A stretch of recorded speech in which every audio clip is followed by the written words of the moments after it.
I work in criminology. That's my main sort of gig at Swinburne University these days. I've been doing crim for, I guess, over 10 years or so now. My main sort of area of focus or speciality is the darknet drugs trade. But that's not where I started. I was doing my PhD.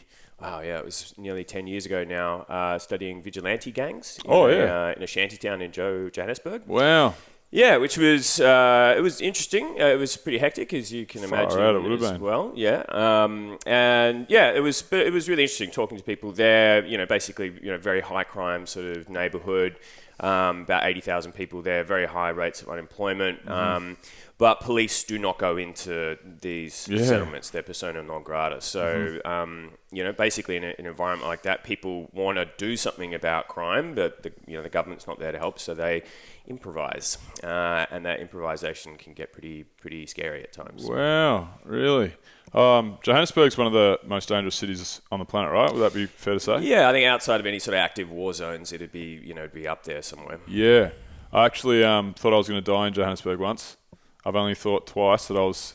in my life, I've thought twice. I thought, oh, shit, I'm in really trouble. I'm in some serious trouble here. Yeah. And one of them was in Joburg after not one of the smartest decisions I've made, but after it was only the smallest disagreement with the taxi driver who was trying to rip me off. Like, he was legit trying to rip me off. I got lots of Josie mates and I was visiting. Yeah. I was only there for a day on the way to Cape Town on a holiday. And it was the equivalent of like a $10 in Rand taxi ride from my mate's place to the Baron in the CBD, this bar. And then on the way out, the guy tried to charge me like 100. He knew I was a foreigner and tried to charge me like $150 or whatever, equivalent in Rand. And I'm not an argumentative guy and I'm not aggressive and I'm very non-confrontational. But I was like, nah, mate. Like, I'm not doing that. Wasn't born yesterday. Like, I've been here heaps of times. Just kind of bullshit. Made out like I knew exactly what's going on. Yeah. And then he started yelling at me, and I was like, oh, and then a number of probably like 10 guys circled around the car and started yelling at them, no, you're dead, motherfucker. We're going to kill you. You don't know where you are, you motherfucker. Like, just started. And I thought, oh, fuck, I'm dead. For sure. I know Johannesburg, Yeah. My mates, I got to Johannesburg and MJ let me in and he opened the gates and they have like probably same size ceiling, 15 foot high walls with barbed wire and broken glass. It's a penitentiary, their house, you know? Yeah, totally, yeah. Wild part of the world. So that was a fuck up on my behalf. But I imagine, so how long did you spend over there when you're doing your thesis or PhD, did you say? Yeah. So I was doing my field work there, so gathering, interviewing local people, finding out what they thought about the vigilantism that was going on around them and that I was sometimes participating in.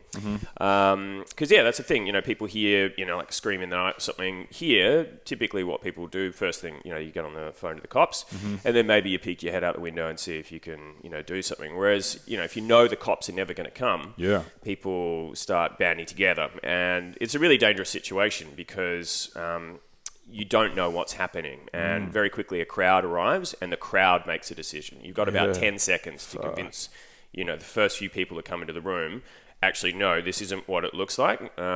Because once they make up their mind, nobody's getting in between you and the crowd. It's too dangerous. So, the interviewing people they were like, look, I knew in that situation that it wasn't what it looked like.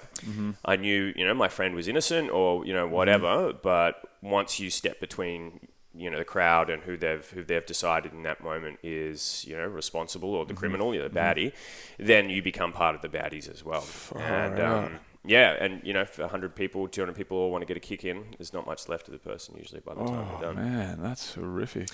What's it called when the tipping point when a mob becomes like uncontrolled? Like what's it called?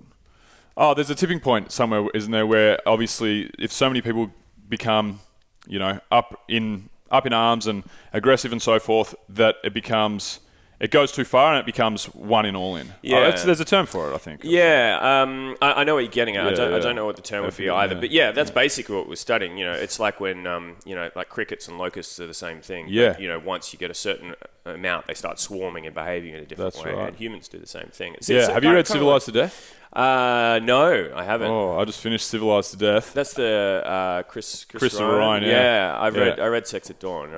So you would know Chris Ryan. Sure. Yeah. So obviously that's one of the. That's where I heard that analogy first. Civilized to Death just came out.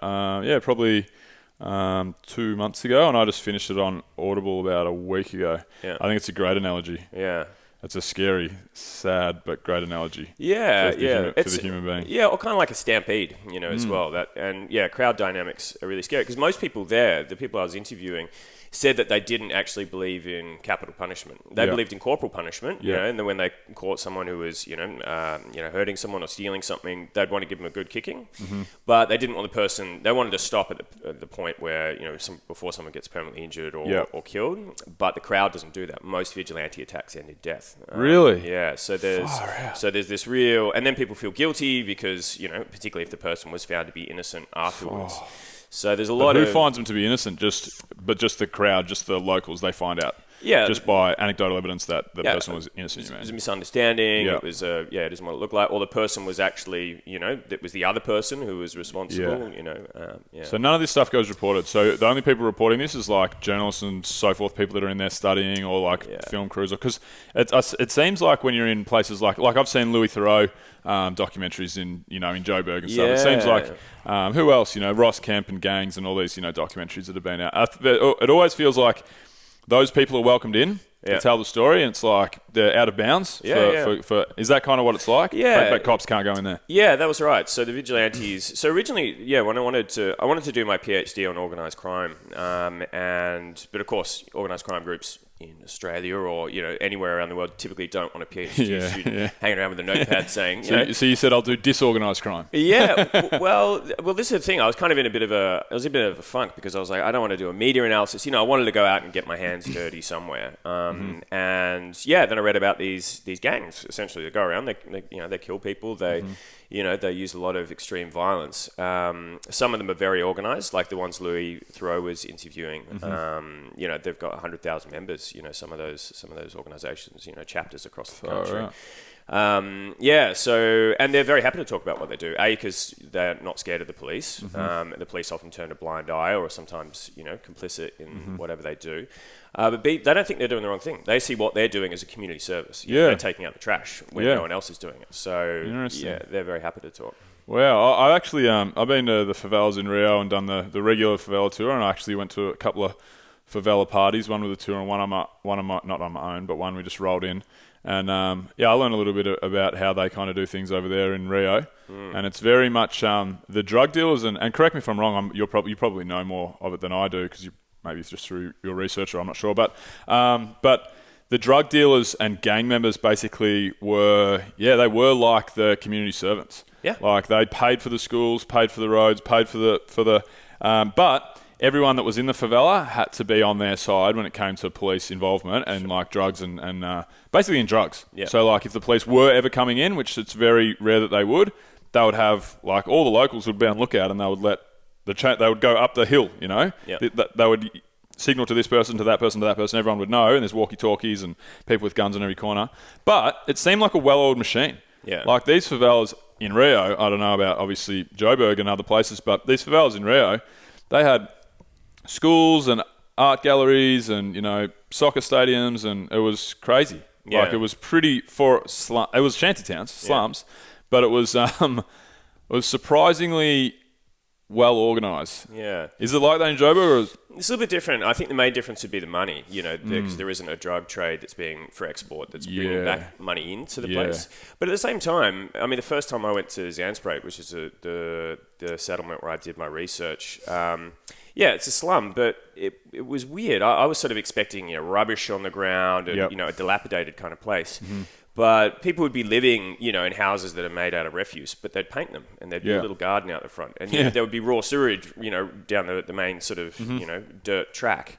But the local people took a lot of pride in where they lived. Whereas, sort of slum in the West, it is, people just don't seem to give a shit. Interesting. So, it's all relative, really, isn't it? Yeah. Like some people, some of the richest people in the world would look at the way that we, like my brother and his partner, she's like my sister pretty much. They just moved into a new apartment in Elwood, and it's really like, it's kind of a funny colour on the walls, and it's like, it's not the greatest apartment of all time, but you walk in there and it's beautiful because they've got indoor plants all around the place, and like the decor looks cool, and it's just, you can tell that it's a home and they've taken care. Like someone that's probably, worth $100 million would probably go, oh, what are you tarting up a shit heap like that for? Yeah. But it's all relative. It's your home and your space, and you want it to be as nice as possible. So that just shows good. That's just nice to hear. It's good. Yeah.